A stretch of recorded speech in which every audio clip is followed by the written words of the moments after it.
오늘 이 밤에도 하나님의 은혜가 우리 가운데 함께하기를 간절히 축복합니다. 우리 옆 사람들과 인사 나누겠습니다. 주님의 이름으로 사랑합니다.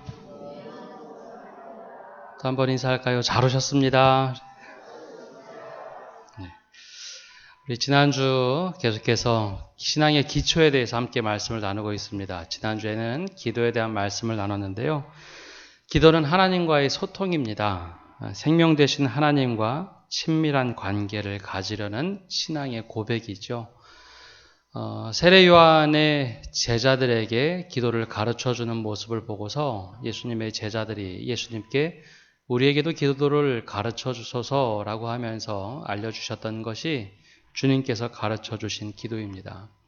그 기도는 개인의 기도라기보다는 공동체를 위한 기도 모범으로 알려주셨죠.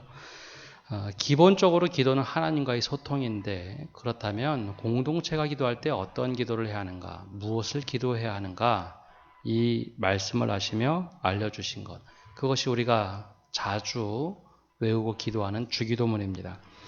주님께서 가르쳐 주신 기도, 제일 첫 부분에 나오는 것은 하나님을 부르고 찬양하는 일입니다. 우리가 아버지 하나님을 부르고 아버지 하나님께 기도하라 라고 예수님께서는 알려주셨죠.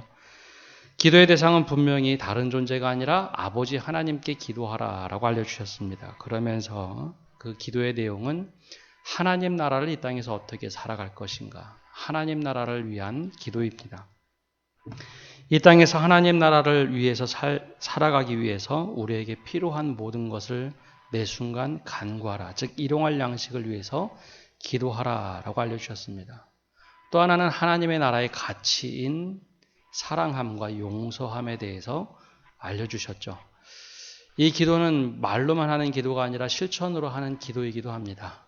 용서라는 것은 내가 죄의 사함을 받은 것처럼, 내가 다른 사람을 용서한 것처럼 나의 죄를 용서하여 달라라고 기도하라고 하셨죠. 내 죄가 용서되었으니 다른 사람을 용서하라가 아니라 내가 다른 사람을 용서한 것처럼 그것과 같이 나를 용서해달라라고 하는 기도. 이것이 하나님 나라가 이 땅에서 이루어질 때, 우리 가운데 이루어질 때 작동되는 방법입니다. 또한 하나님 나라의 균열이 생기지 않도록, 유혹에 빠지지 않도록 기도하라. 즉 시험에 들지 않도록 기도하라 라고 얘기하셨습니다. 시험에 들면 하나님과의 관계가 깨어지게 되어 있고 사람과 사람의 관계가 깨어지게 되어 있습니다. 단지 그냥 유혹이라는 것이 하나님과의 관계만 깨지는 것이 아니라 믿음 생활하고 있는 이 공동체도 깨뜨리기 때문에 이것을 놓고 기도하라라고 말씀하셨습니다. 그러나 이 기도가 그냥 단번에 끝나는 것이 아니라 정말 간절함을 가지고 기도하는 것, 그것이 진정한 기도다라고 알려주셨죠. 그래서 구하고 찾고 두드리라라고 기도하는 그 자세를 알려주셨습니다. 그냥 단번에 끝내는 것이 아니라 정말 하나님께 간절함으로 기도하라. 이것이 바로 주님께서 우리들에게 가르쳐 준 기도고 기도의 태도입니다. 그럴 때 하나님께서 가장 좋은 선물, 즉 성령을 너에게 주시지 않겠느냐라고 하며 이 기도에 대해서 말씀해 주셨죠. 바로 우리가 늘 하나님께 기도하되 하나님 나라를 위해서 기도하고 또한 이 갈망함을 가지고 기도할 때 하나님께서 우리 기도를 응답하시고 하나님의 뜻대로 우리를 인도하실 줄 믿습니다. 늘 기도 가운데 거하시는 성도 되시기를 바랍니다. 이제 사도행전 말씀으로 들어가 보고자 합니다. 우리는 늘 선택하며 살아갑니다.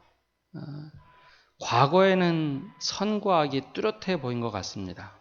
어느 것이 선하고 어느 것이 악한지 흑백 논리도 강했고 이것을 아주 뚜렷하게 구분을 했죠. 그러나 우리가 선택하는 기준들이 이제는 선과 악의 개념보다는 내가 좋아하는가 싫어하는가 혹은 나에게 이익이 되는가 이익이 되지 않는가라는 선택의 기준을 가지고 살아갑니다. 때로는 이 선택의 기준이 정말 내가 하고 싶지 않은 일들로 채워질 때도 있습니다. 즉 내의지와 상관없이 선택해야 될 때가 있죠. 회사의 경우에는 인사 담당을 하게 될 때 누군가 정리해고를 한다든지 통폐합을 할 때 안 좋은 소식을 전해야 될 입장에 처할 때도 있습니다. 내 의중과는 상관없이 나에게 맡겨진 일이기 때문에 나의 판단으로 인해서 나의 결정으로 인해서 누군가가 해를 받는 경우도 있습니다. 이런 일이 맡겨지면 참 곤혹스럽죠. 근데 또 정반대도 있습니다. 내가 어떤 결정을 해야 하는데, 어떤 판단을 해야 하는데 바로 나에게 직결되는 일이 있을 때가 있습니다. 즉, 내 결정으로 인해서 다른 사람이 해를 받는 것이 아니라 내가 스스로 이것을 받아들일지 말아야 될지라는 결정을 해야 될 때가 있죠. 오늘 말씀에 바로 이런 실질적인 내용이 납니다. 나를 괴롭히고 위협하고 힘들게 했던 사람이 갑자기 회심했다고 할 때, 이제는 더 이상 그렇게 살지로 않기로 결정했다고 하는 그때에 그를 인정하고 받아들일 수 있는가? 라는 선택을 해야 하는 상황에서 우리는 어떠한 선택을 할 수 있을까요? 더 나아가서 그렇게 어렵게 나를 정말 마음 아프게 했던 사람이 회심하는 것뿐만 아니라 더 이상 그렇게 살지로 않기로 다 다짐하고 났는데 갑자기 어려움에 처할 때, 하필이면 도와줄 사람이 나밖에 없다라는 상황 판단이 되었을 때 분명히 오랫동안 어렵게 했고 마음 아프게 했는데 그 사람을 과연 받아들이고 도와줄 수 있는지, 바로 이 이야기가 오늘 말씀을 통해서 우리들에게 도전하고 있습니다. 이런 상황이 생길 때 우리는 어떻게 할 수 있을까요? 나밖에 없으므로 한 손을 내밀어서 그를 손을 잡아줘야 할까요? 아니면 오랫동안 나를 힘들게 했기에 그거 잘 됐다, 자업자득이다 라고 이야기하고 그 손을 뿌리쳐야 할까요? 단순하게 이야기만 들으면 아마 전자보다는 후자가 좀 더 많으리라 생각이 됩니다. 오랫동안 나를 힘들게 했기에 그를 도와주지 않는 것, 그것이 어찌 보면 세상의 가치로는 더 맞지 않을까 생각을 하게 됩니다. 오늘 말씀을 준비하면서 많은 생각을 하게 됐습니다. 이런 일이 저에게는 없었는지, 또한 나는 이 상황에서 어떻게 할런지, 그런 상황이 맞닥뜨리게 된다면 나는 어떤 판단을 할 것인가 하는 생각을 제 스스로 먼저 하게 됐습니다. 이 말씀을 통해서 아나니아의 또 다른 회심이라는 주제로 말씀을 함께 나누고자 합니다. 지난주에 말씀을 나눴던 것처럼 살기 등등했던 사울이 다메섹으로 가면서 대제사장들에게 칙령을 받았습니다. 예수 믿는 사람들을 잡아서 결박하여 예루살렘으로 데려오기로 했죠. 다메섹으로 가던 도중에 빛으로 나타나신 예수님을 만나고 나서 그는 고꾸라졌습니다. 시력도 잃었고 누군가의 손에 이끌려서 그 다메섹에 있는 직가라는 그 동네에 들어가서 오늘 말씀에 보면 유다의 집에 들어가 집벌을 하게 됩니다. 그는 3일 동안 식음을 전폐하였죠. 오늘 말씀을 보면 그가 식음을 전폐하며 기도했다라고 되어 있습니다. 삶의 의욕을 잃고 기도하던 그 사람, 바로 이 사울. 그 순간에 예수님께서는 다른 사람을 찾아가셔서 환상 중에 새로운 사람을 준비시켰습니다. 바로 그 사람이 다메섹에 살던 아나니아라는 사람이었습니다. 아마 그는 오순절 성령 강림 사건 때 복음을 들었던 사람으로 보여집니다. 그 또한 예수님의 제자라고 하는데 예루살렘에 살던 사람은 아니고 아마도 오순절 그 어간에 예루살렘에 머물면서 복음을 듣고 내가 예수님의 제자로 살겠다 다짐했던 그 사람들 중에 한 사람으로 보여집니다. 한동안 예루살렘에 머물며 신앙생활을 했겠죠. 그리고 나서 고향 이 다메섹 직가로 들어와서 살던 사람입니다.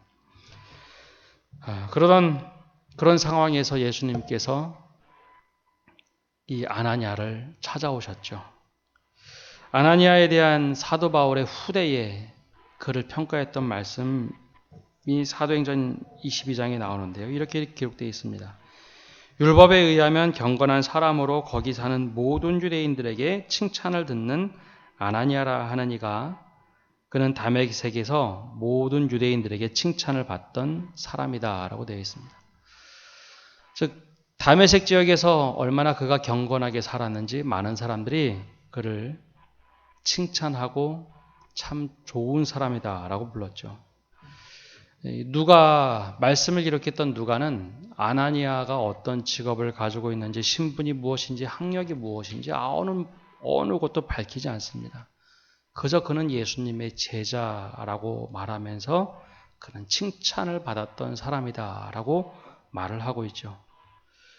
예수님께서 그를 찾아왔던 기준을 보면, 바울의 시각으로 보면 그는 칭찬을 받던 사람, 즉 덕장이었다라는 것을 알 수 있습니다. 그 이야기는 예수님께서 그를 찾아온 것은 심중을 바라보시고 그의 마음을 바라보시고, 다메섹에 많은 그리스도인들이 있었지만, 많은 제자들이 있었지만 그 중에 한 사람을 콕 집어서 찾아갔던 사람, 그 사람이 아나니아라는 겁니다.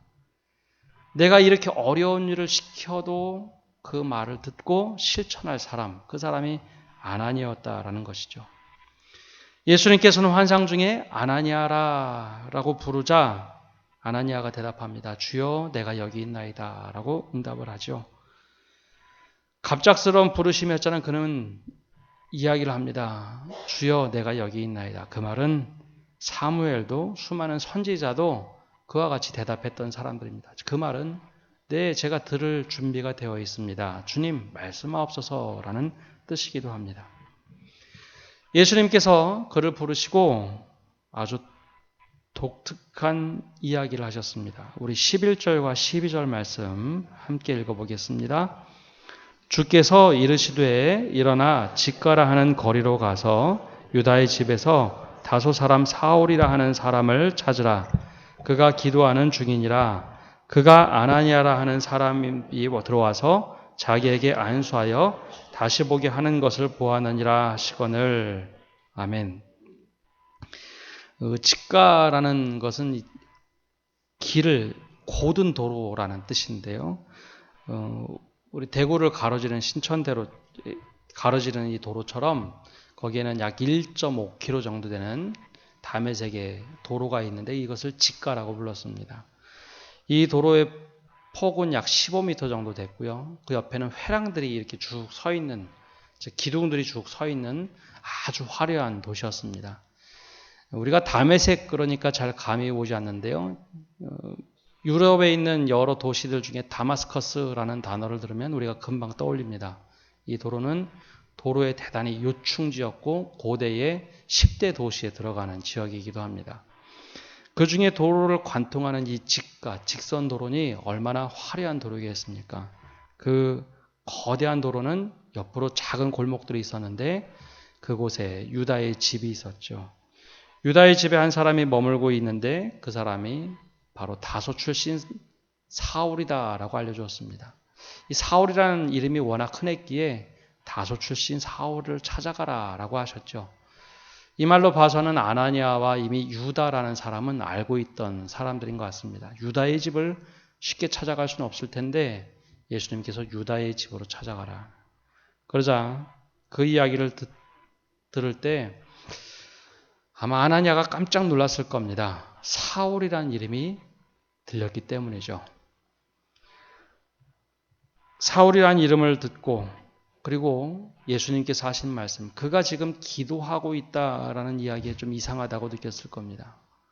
살기 등등해서 온다라는 소식을 들었고 예수 믿는 수많은 성도들을 잡아 결박한다는 소문을 들었던 그가 지금 기도하고 있다, 그 집에서 기도하고 있다라는 것은 뭔가 좀 맞지 않는 이야기입니다. 오히려 빨리 와서 관원들을 만나서 잡아가야 하는데 기도하고 있다라는 이야기를 듣고 살짝 의아했을 겁니다. 그리고 나서 한 가지 더 이야기하신 것이 그가 아나니아라 하는 사람이 들어와서 자기에게 안수하여 다시 보게 하는 것을 보았느니라. 즉 예수님께서 사울에게 찾아가셔서 말씀을 하셨고 환상 중에 보여주셨다는 거죠. 아나니아, 내가 그 사람에게 찾아가서 안수해서 그를 보게 하는 그 장면을 그도 알고 있다라는 이야기를 해주셨습니다. 여기까지 들었을 때 만약에 아나니아라면 어떤 마음이 들었을까요? 모든 사람의 칭찬을 받던 아나니아. 그런데 사울에게 찾아가서 안수하라라고 하면서 그의 눈을 떠줘야 한다라는 이야기를 들었을 때 아마 아나니아는 수많은 생각을 했을 겁니다. 첫 번째로 들은 생각은 이 사울이라는 사람의 악함이었죠. 그가 우리를 잡아 죽이기 위해서 대제사장에게 칙령을 받아서 이곳에 오던 사람이었다라는 것이죠. 그 사람을 찾아가서 안수하여 눈을 뜨게 한다라는 것에 굉장한 거부감이 들었을 겁니다. 그건 자신의 문제가 아니라 다메섹에 살고 있던 형제들, 즉 성도들의 안위가 문제가 되는 일이었죠. 더군다나 직가라라는 곳에 가서 유다의 집에 들어가서 안수를 해서 눈을 뜨게 하는 순간 그가 얼굴을 확인하고 나서 후에 보복할런지 어떻게 알 수 있겠습니까? 얼굴을 못 보면 그냥 예수 믿는 사람을 잡아다 결박한다라는 것 탐문해서 찾아야 되지만 얼굴을 직접 보는 순간 자기도 위험에 노출될 것이 뻔한데 어떻게 그에게 가서 안수를 할 수 있을까? 눈을 뜨게 할 수 있을까? 또 다른 것은 그가 정말로 회심했는지 아무리 환상 중에 예수님께서 말씀하셨더라 할지라도 그것을 어떻게 알고 그곳을 찾아갈 수 있겠습니까? 수많은 생각을 했겠죠. 만약에 제가 아나니였다라면 저 또한 망설였을 겁니다. 아마 제일 먼저 형제들이 눈에 아른거렸을 것 같습니다. 이러한 상황에서 아나니아는 소화가 되지 않았습니다. 주님의 말씀하셨지만 그것이 소화가 되지 않아서 아나니아가 관상 중에서 예수님께 물어봅니다. 우리 13절과 14절 말씀 함께 읽어보겠습니다. 아나니아가 대답하되 주여 이 사람에 대하여 내가 여러 사람에게 듣사온즉 그가 예루살렘에서 주의 성도에게 적지 않은 해를 끼쳤다 하더니 여기서도 주의 이름을 부르는 모든 사람을 결박할 권한을 대제사장들에게서 받았나이다 하거늘. 이미 악하고 소문이 나 있는 사울입니다. 얼굴은 잘 몰라도 그의 소식은 이미 다메섹까지 완전히 퍼져 있었죠. 결박할 수 있는 권한을 가지고 온 그 사람, 눈을 뜨게 한다는 것이 용납이 되지 않아서 예수님과 대화하면서 씨름하기 시작합니다. 아나니아가 할 수 있는 것은 거절이 아니라 지금 이 상황에 대한 이야기입니다. 지난주에 나누었던 것처럼 기도라는 것은요, 하나님과 소통하는 것이고 대화하는 겁니다. 때론 이런 일들이 우리 앞에 펼쳐졌을 때 분명 마음속에 이거 하나님이 원하시는 일인 것 같은데 내가 수용이 되지 않으면 그때는 하나님께 묻고 때로는 하나님 이거 할 수 없다라고 얘기하는 것이 불경건하거나 죄는 아닙니다. 내가 수용돼야지 그것을 할 수 있는 것이지 복종한다고 억지로 하는 것에 늘 부작용이 따르기 마련이죠. 차라리 하나님과 기도하면서 때로는 씨름을 해야 합니다. 성경에 수많은 사람들이 이런 기도를 합니다. 시편에도 보면 하나님과 씨름하는 대화들이 나옵니다. 예수님께서 피눈물을 흘리면서 기도하셨던 겟세마나의 기도와 요한복음에 나오는 대제사장의 기도를 보면 예수님과 하나님과의 기도 가운데 그런 기도 내용들이 나옵니다. 예수님이 가장 간절하게 했던 것은 주여 이 잔을 내게서 옮기시옵소서라는 기도였습니다. 물론 주님께서 그 다음에 기도하실 때 그러나 나의 원대로 하지 마옵시고 주의 뜻대로 하옵소서, 주의 원대로 하옵소서라고 기도하신 것은 단 한 분의 기도가 아닙니다. 얼마나 간절히 기도하고 외치고 외쳤는지 눈에서 핏방울이 떨어질 만큼 기도하셨다라고 했죠. 그건 하나님과 씨름하는 이야기입니다. 하나님 내가 이거 도저히 내가 이거 할 수 없는 것 같은데 어떻게 합니까? 그때는 하나님과 이렇게 씨름을 해야 합니다. 그것이 오히려 하나님과 친밀한 관계입니다. 하나님이 너무 멀고 어렵기만 하면 그런 기도를 하지 못하죠. 주님의 뜻입니까? 제가 하겠습니다. 불평, 불만이 막 있으면서도 어쩔 수 없이 억지로 하는 것에는 늘 불만이 있습니다. 어찌 보면 예수님께서 말씀하셨던 이야기 중에 돌아온 탕자 이야기 중에 오히려 첫째 아들의 모습일런지도 모르겠습니다. 그냥 불만은 있지만 그냥 꾸역꾸역 하는 것. 결정적인 순간에 내가 도대체 못하겠다라고 하는 그것보다는 때로는 갈등이 있고 힘들어서 주님과 씨름하면서도 결국은 돌아오는 둘째의 모습이 오히려 더 우리에겐 필요할런지도 모르겠습니다. 아나니아가 질문한 것은 사실 사실입니다. 다른 것이 아니라 사실이에요. 내가 이렇게 여러 사람에게 들었는데 사울이 우리를 죽이러 오는데 그리고 주의 이름을 부르는 모든 사람들에게 결박한 고난을 대제사장들에게서 받았던 그 사람을 어떻게 내가 찾아갈 수 있겠습니까? 라는 거는 완곡한 거절이죠. 그렇게 한참 기도를 하고 내 상황과 환경에 대해서 이야기하고 예수님께 물어보자 주님께서는 오히려 그 이야기를 들으시고 다시 한번 이야기하십니다. 우리 15절과 16절 말씀 함께 읽겠습니다. 주께서 이르시되 가라. 이 사람은 이스라엘 자손에게 전하기 위하여 택한 나의 그릇이라. 그가 내 이름을 위하여 얼마나 고난받아야 할 것을 내가 그에게 보이리라 하시니. 아멘. 예수님의 대답은 뜻밖입니다. 제일 먼저 가라 라고 말씀하시면서 이 사람은 내 이름을 이방인과 임금들과 이스라엘 자손에게 전하기 위하여 택한 나의 그릇이라 라고 말씀하시죠. 신약 성경에서 택한 사람이다 라는 표현, 예수님께서 직접 하신 말씀이 거의 나오지 않습니다. 이 12제자를 택했다라는 것 외에는 거의 나오지 않습니다. 근데 아주 독특하게 12제자를 제외하고 예수님께서 말씀합니다. 아나니아 자신도 듣지 못했던 이야기를 예수님께서 이 사람은 택한 나의 그릇이다 라고 말씀을 하시죠. 아나니아의 눈에는 사울은 사악하고 죄가 많고 적대자인 사람입니다. 그런데 주님께서는 그를 준비해 놓고 택한 그릇이라고 말씀하시는 것을 듣고 깜짝 놀랐을 겁니다. 아니, 뒤통수를 한 대 확 맞는 기분이었겠죠.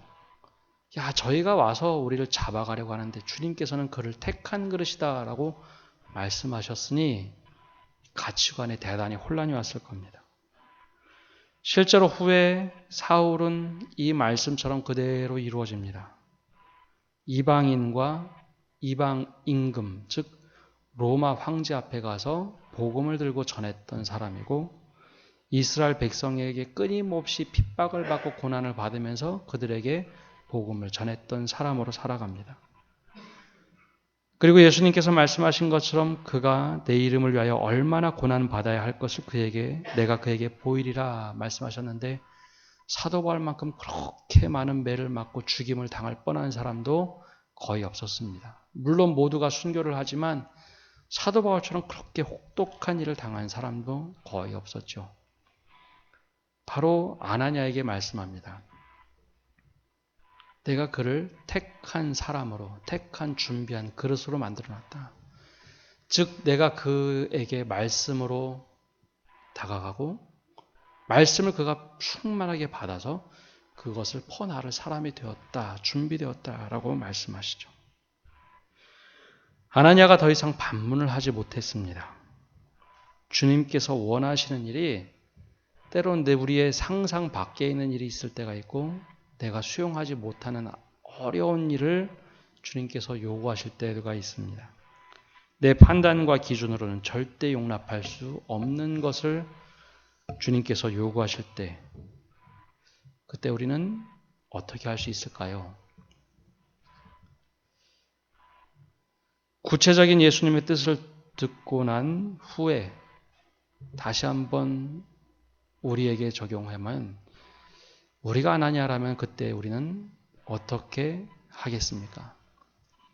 첫 번째 이야기를 듣고 가서 안수하여 눈을 뜨게 하라라는 이야기를 듣고는 그가 얼마나 악한 사람인지 충분히 얘기했는데 주님은 그 얘기를 다 듣고 나서 그럼에도 불구하고 가서 그에게 행하라라고 하며 그는 나의 택한 그릇이다 라고 말씀하시니 아나니아가 더 이상 반문을 못했습니다. 풀리지 않은 수많은 일들 가운데 주님께서 나에게 이런 일을 원하실 때 우리는 어떻게 하시겠습니까? 이것이 주님의 뜻이라면 씨름을 하고 내가 충분히 얘기했는데 그럼에도 불구하고 가서 그렇게 해라. 아나니아는 하나님 주님께 더 이상 따지지 않고 그가 있던 자리를 떠납니다. 17절 말씀을 제가 읽겠습니다. 아나니아가 떠나 그 집에 들어가서 그에게 안수하여 이르되 형제 사울아 주 곧 내가 오는 길에서 나타나셨던 예수께서 나를 보내어 너로 다시 보게 하시고 성령으로 충만하게 하신다라고 이야기합니다. 저희 이 말씀을 계속 묵상하면서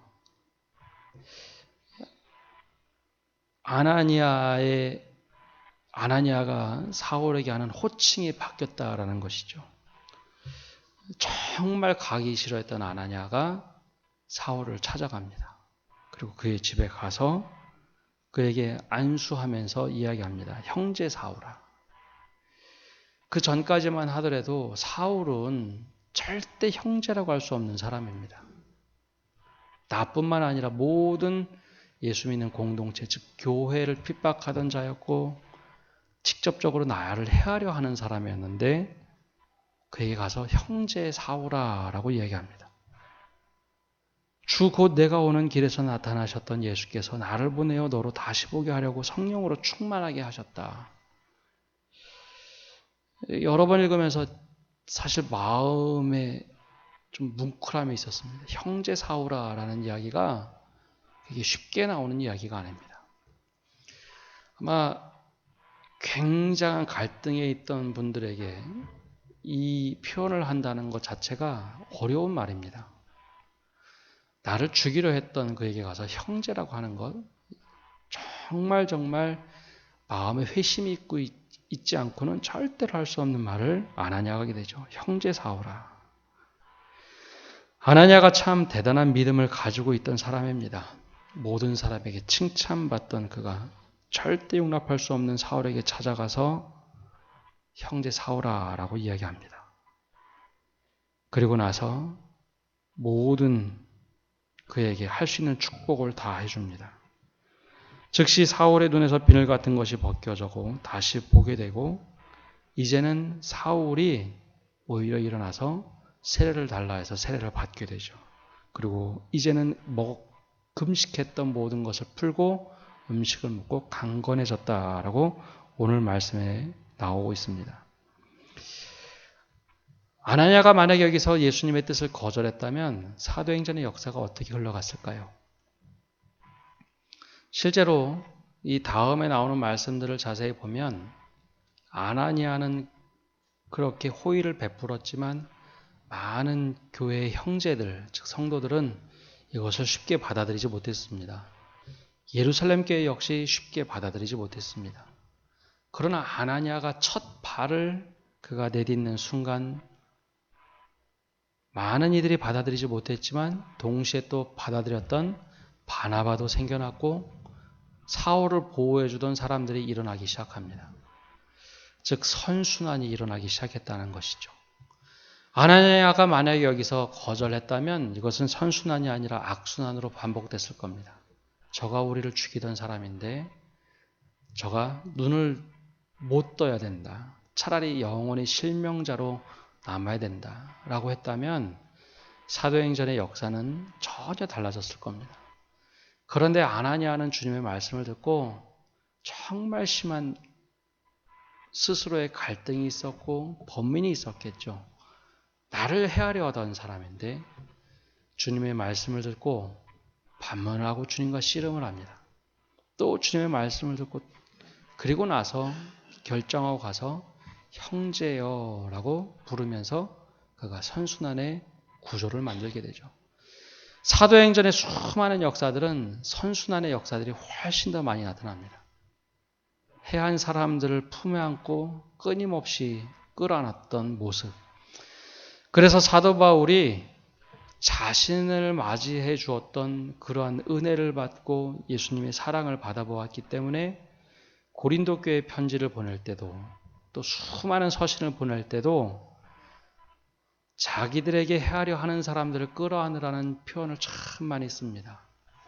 우리가 서로 믿음 안에서 다를 수도 있고 갈등이 있으나 이것은 주를 위하여 하는 것이라면 괜찮다라는 이야기도 합니다. 그것은 본인이 그 경험을 해보았기 때문입니다. 용서를 받아보았기 때문에 용서를 끊임없이 했고 사도성에 대한 수많은 도전이 있었어도 그 사람들을 끌어안고 기도를 했던 것이죠. 고린도 교회가 그렇게 사도 바울을 비난하고 또 비난하고 내가 눈물의 편지를 쓰고 너희들이 화해하기를 원한다고 했던 것도 자기를 받아주었던 아나니아가 있었고 바나바가 있었고 후에 예루살렘 교회가 자신을 받아주고 사도로 파송하는 그 모습이 있었기에 그는 끝까지 용납하고 끌어안고 갑니다. 우리가 만약에 아나니아라면 우리는 어떻게 하시겠습니까? 우리 교회 안에 이제 선순환의 구조가 이루어져야 합니다. 형제여라고 부를 수 있는 결단이 있어야 하고 이 결단을 통해서 아나니아가 사울이었던 사람을 바울로 인도하는 과정, 또 후에 바나바가 사울을 데리고 전도행을 떠나는 모든 과정들, 이 과정이 일어날 수 있습니다. 우리 안에 수없이 풀리지 않았던 엉켰던 실타래들이 있습니다. 그 실타래가 아나니아를 통해서 우리에게 들려주시는 주님의 음성, 저 사람도 나의 택한 그릇이다 라고 하실 때 우리가 어떻게 반응해야 할까요? 그것은 우리에게 맡겨주신 숙제입니다. 이 숙제를 가지고 주님의 말씀에 우리가 순종하며 따르겠습니다.